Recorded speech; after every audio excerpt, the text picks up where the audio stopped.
नमस्कार, मैं डॉक्टर देशराज वर्मा, सहआचार्य हिंदी, राजकीय महाविद्यालय राजगढ़, अलवर, राजस्थान। प्रिय विद्यार्थियों, आज हम बीए प्रथम वर्ष के प्रथम प्रश्न पत्र में महाकवि तुलसी की कवितावली के संकलित पदों को पढ़ रहे हैं। पहले की जो ऑनलाइन कक्षा है उसमें हमने इससे पहले के विनय पत्रिका और कवितावली के कुछ पदों का अध्ययन किया था। इसी क्रम में आज हम देखते हैं और हमने चर्चा की कि तुलसीदास अपने आराध्य देव भगवान राम की जो पूरी कथा है उसको जीवंत तरीके से प्रस्तुत करते हैं। लोग जीवन की अभिरुचि के अनुरूप उसे अवधी भाषा में प्रस्तुत करते हैं और अवधी और ब्रज दोनों का पुट हमें कवितावली की भाषा में देखने को मिलता है। और विद्वानों ने कवितावली की भाषा को ब्रजावधी भाषा भी कहा है। प्रसंग बहुत लोक प्रसिद्ध जो कथा है राम कथा को लेकर है। हम आगे देखते हैं। एही घाट ते थोरिक दूर अहे कटलों जल उठाही दिखाही जूं पर से पग धूरी तरे तरनी घर क्यों समझाइए जूं तुलसी अवलंब ने और कछु लरिका के ही भांति जियाइयो जूं बरु मारिए मोही बिना पग धोए हो नाथ ने नाव चढ़ाइयो जूं। प्रसंग यह है कि 14 वर्ष के वनवास के दौरान राम वनों में घूमते हैं और एक बार वो जब नदी पार करने के लिए जाते हैं तो वहाँ पर केवट उनको मिलते हैं। केवट राम भक्त होता है और वो भगवान राम के चरण कमलों को धो करके ही अपनी नाव में बैठाने का प्रस्ताव रखता है। और प्रकारांतर से ये भक्त की समझदारी है, उसकी चतुराई है कि भगवान के चरण कमलों का स्पर्श मात्र से ही जीव का कल्याण होता है, भक्त को मोक्ष और मुक्ति प्राप्त होती है। इसी क्रम में जब राम कहते हैं कि मुझे उस पार जाना है तो केवट कहता है कि हे रामनाथ, मैं आपको अपनी नाव में नहीं बैठा सकता, बिना पाँव धोए मैं आपको अपनी नाव में नहीं बैठाऊंगा, क्योंकि आपके पाँव बड़े चमत्कारी हैं। क्योंकि आपके पाँव का स्पर्श करने से एक बड़ी चट्टान थी, वो अहिल्या के रूप में, सुंदर स्त्री के रूप में परिवर्तित हो गई। तो कहते हैं कि मेरी नाव तो साधारण लकड़ी की बनी हुई है और इसको वैसे भी पानी ने घुनने खा रखा है, तो ये पता नहीं कितनी सुंदर स्त्री बन जाएगी। जब स्त्री बन जाएगी तो मैं अपनी पत्नी को, अपने बच्चों को क्या मुँह दिखाऊंगा, और ये नाव तो मेरी आजीविका का साधन है, मेरी आजीविका समाप्त हो जाएगी। तो इसमें तुलसी का केवल एक यही प्रसंग दिखाई देता है जहाँ तुलसी हास्य रस की सृष्टि भी करते हैं। हालांकि तुलसी बड़े मर्यादावादी हैं और आदर्शों की स्थापना करते हैं। भारतीय संस्कृति और आर्य मर्यादाएं, श्रेष्ठ मर्यादाओं को और भारतीय संस्कृति को अपनी राम कथा में चित्रित करते हैं। उसी क्रम में देखते हैं कि जब भगवान राम कहते हैं कि मुझे आप नाव से उस पार उतार दीजिए, तब भक्त कहता है कि मैं आपको अपनी नाव में नहीं बैठा सकता। कहते हैं कि इस घाट से थोड़ी सी दूर ही बहुत कम गहरा पानी है, उथला पानी है, कमर तक पानी आता है, कटी मानी कमर तक गहरा पानी है, और मैं चलकर आप उसकी मानी गहराई दिखा देता हूँ, जल की गहराई दिखा देता हूँ। आप वहाँ से पैदल उस पानी में से, कम गहरे पानी से निकल सकते हैं। पर से पग धूर तरे तरनी, कहते हैं कि हे रामचंद्र जी, आपके जो चरण कमलों की ऐसी महिमा है कि उनके स्पर्श करके, आपके चरण कमलों की पग धूरी, पाँवों की धूल के स्पर्श से तरे तरनी, मेरी जो नाव है ये तर जाएगी, इसका उद्धार हो जाएगा। घर क्यों समझाइए जू। और जब स्पर्श से ये मेरी नाव है ये सुंदर स्त्री के रूप में परिवर्तित हो जाएगी, तब मेरे घर में टंटा हो जाएगा। मेरी पत्नी को मैं किस तरह से समझाऊंगा, वो कहेगी कि तुम ये और किस स्त्री को मेरे घर में ले आई हो। ये यहाँ तुलसी हास्य की सृष्टि करते हैं। तुलसी अवलंबन और कछु, तुलसी कहते हैं कि हे राम, इस नाव के अलावा मेरे पास अपने परिवार को पालने पोषने का, आजीविका चलाने का कोई अन्य साधन नहीं है।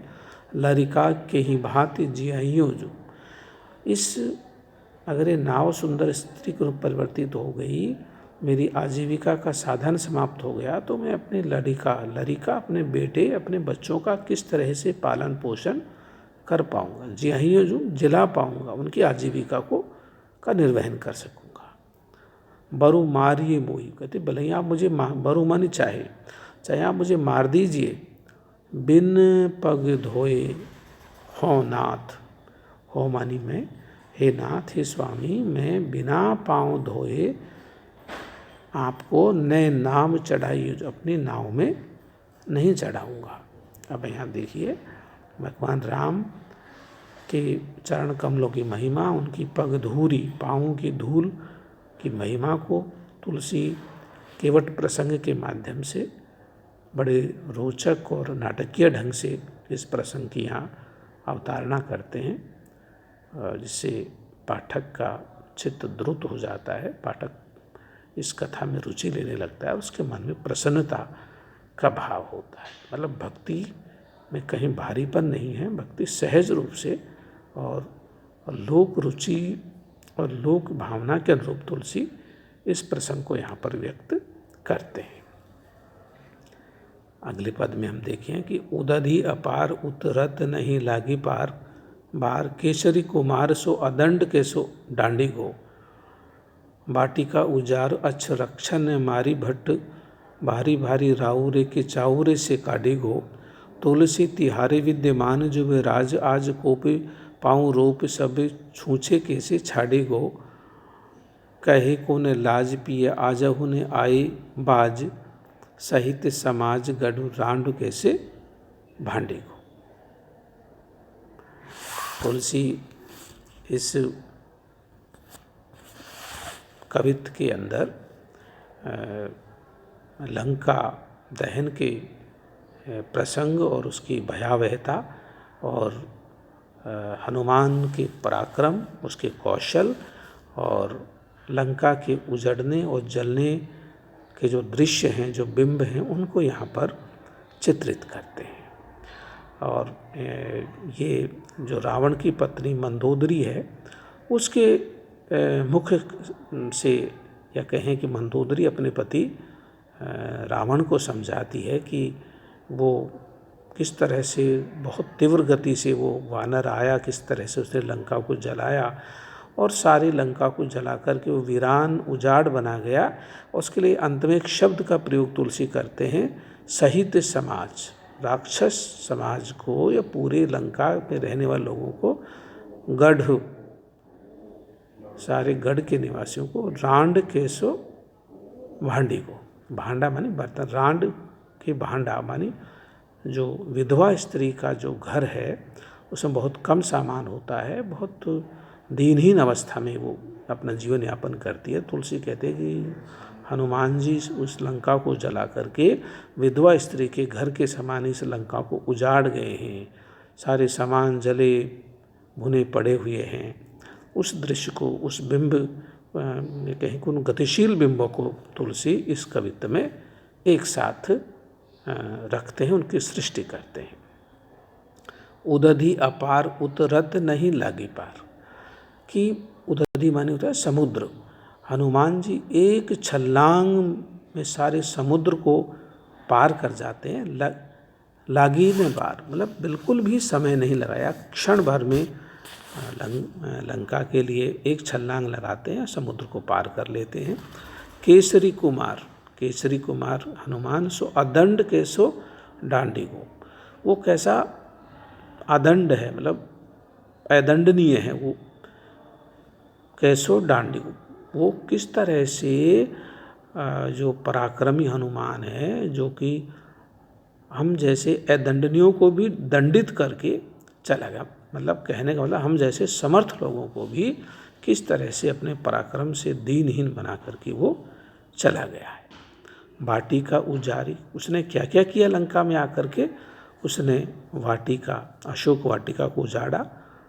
अच्छु रक्षानी मारी भट्ट, और उसने अच्छे अच्छे जो राक्षस योद्धा थे, भट्ट माने होता है योद्धा, बड़े बड़े राक्षस योद्धाओं को, महाबलियों को परास्त किया।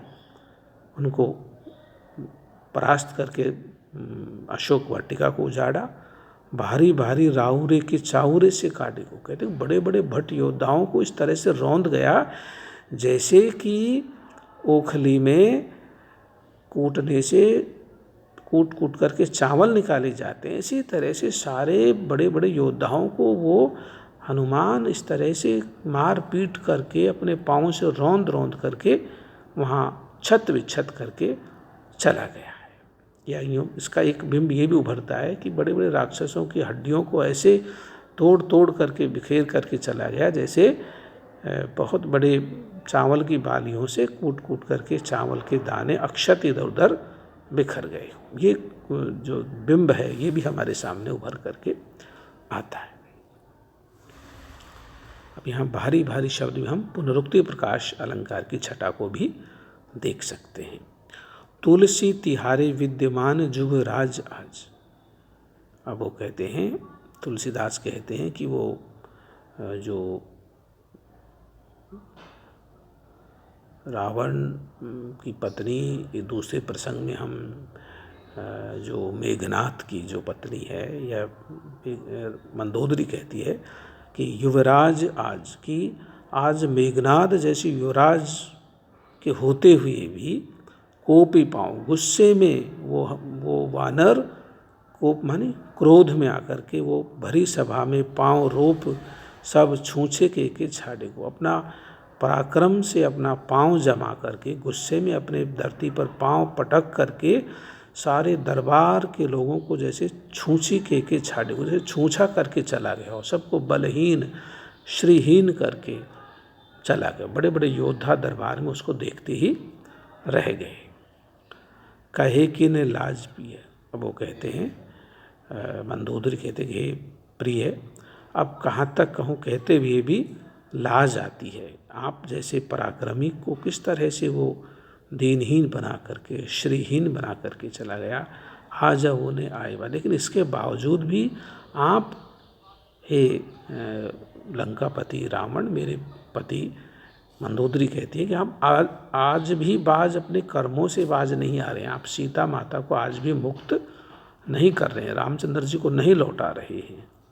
साहित्य समाज, वो कहते हैं कि सारे राक्षस समाज को, आपके राज दरबार को, सारे जो आपका जो कुल है उसको ऐसे रौंद करके वो हनुमान चला गया जैसे समाज गढ़ु रांड केसो भांडी को, जैसे रांड कहते हैं विधवा स्त्री के घर के समान, जिसमें बहुत कम सामान होता है, इधर उधर वीरान पड़ा हुआ सामान होता है।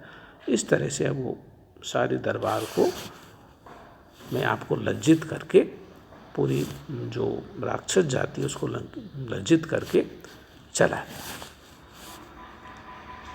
अगले पद में हम देख सकते हैं कि जब हनुमान जी लंका में जाते हैं तो लंका जो रावण उनकी पूंछ में आग लगवा देता है। हनुमान जी दौड़ दौड़ कर सारी लंका में जहाँ जहाँ जाते हैं सारी लंका को जला देते हैं।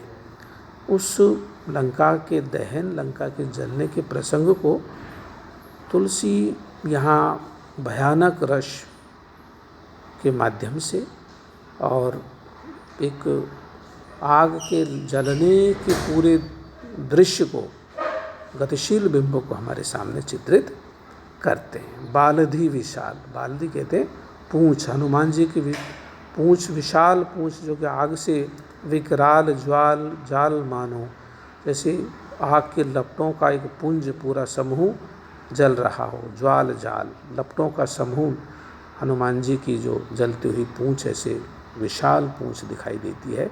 लंक लीली बेको काल रस न पसारी, कवि कहता है कि मानो, वो परीक्षा करता है कि जैसे हनुमान जी की जलती हुई पूंछ ऐसे लगती है कि मानो काल ने सारे लंका को अपने गाल में, अपने मुंह में समाने के लिए रस न पसारी है, अपने जलती हुई लप लपाती जीभ को जैसे बाहर काल ने अपने जीव को बाहर फैलाया हो, प्रसारित किया हो, ऐसे हनुमान जी की जलती हुई पूंछ दिखाई दी थी। अब आप यहाँ देखिए, हमारे सामने एक दृश्य उभरता है आग के जलने का, जैसे काल ने अपनी जलती हुई जिह्वा को बाहर फैलाया हो।